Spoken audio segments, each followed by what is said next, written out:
Gentleman from Wisconsin. Thank you, Mr. Chairman, and I want to thank the chairman from Texas for all of his good work on this legislation.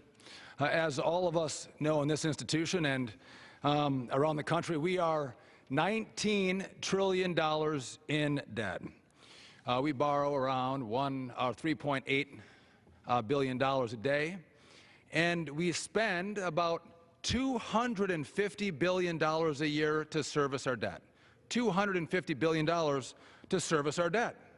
And so one of the tools that we have in this Congress is the debt limit to get the administration to help reform the way we spend. And in 2011, the Congress challenged President Obama when he asked to have an increase in the debt limit. We said, let's have a decrease in how much money we spend.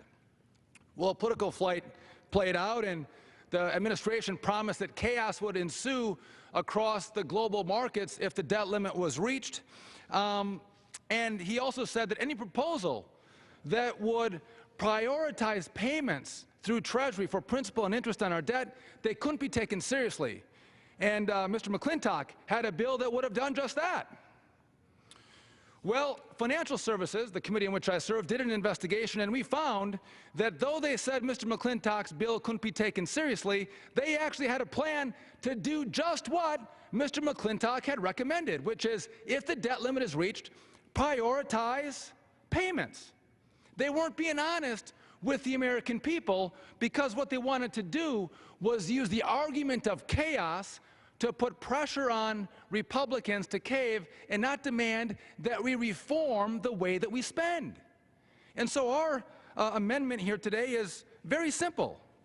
All we say is, let's make sure that Treasury comes clean and tells the American people whether it can pay principal and interest before other obligations so America does not default on its debt.